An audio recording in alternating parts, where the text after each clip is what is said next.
Hello everyone, I hope everyone is hello and hearty. आज मन किया आपके साथ एक स्टोरी शेयर करने के लिए। The story goes like this. There was a man, he was given a capital punishment. On the day of the execution he was asked his last wish. उससे उसकी आखिरी इच्छा पूछी गई। तब उसने कहा उसे सिर्फ एक ही पछतावा है कि वह राजा के घोड़ों को उड़ना नहीं सिखा पाया।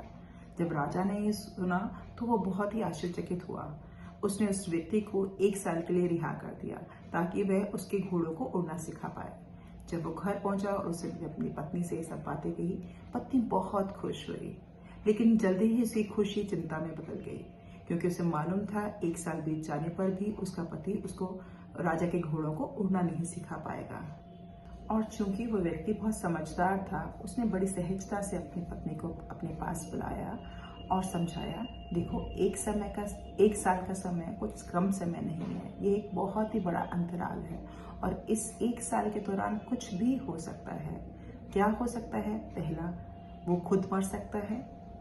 दूसरा, राजा की भी मौत हो सकती है 1 साल के भीतर और 1 साल पूरा होने से पहले।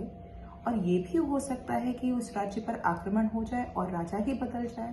तो भविष्य में कुछ भी हो सकता है, जैसे कि हॉर्सेस में फ्लाई। भविष्य के बारे में हमेशा चिंतित रहना और उसके बारे में हमेशा सोचते रहना प्रेजेंट को गंवाना है। क्यों नहीं हम आज प्रेजेंट को ही जी लें? कई बार ऐसा होता है कि students they are always worried about their exams, what will happen. Not only the exams, they are even worried about their results also, if they are not getting through that, if they do not get the admission in a so and so college. I think this is all depleting our energy. So what is important that we have to actually live in the present with a complete devotion and the state of blissfulness. लेकिन कभी कभी चीजें ऐसी होती हैं जो हमारे against में चली जाती हैं।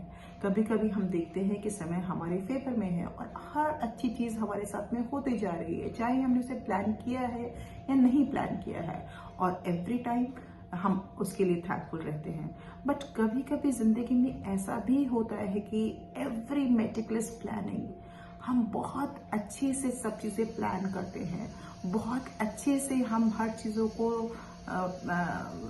सिस्टमैटिक वे से करते हैं, बट फिर भी उसके रिजल्ट्स हमारे फेवरेबल नहीं होते हैं। ऐसी स्थिति में हम क्या करें?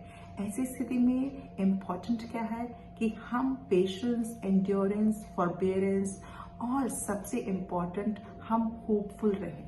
होपफुल जैसे कि कुछ भी पॉसिबल हो सकता है और वो अच्छा हो सकता है, क्योंकि अगर आप नेगेटिव रहेंगे तो result will be worst in the present state only. तो ऐसी परिस्थिति में हमें बहुत ही शांत रहना पड़ेगा। We have to be hopeful, we have to be optimistic and we should have the perseverance in the life. और जब हम इन सिचुएशंस को बहुत शांत तरीके से गुजर जाने देंगे, हमें पता चलेगा कि वो फेज था सिर्फ, that was not a permanent thing. So horses may fly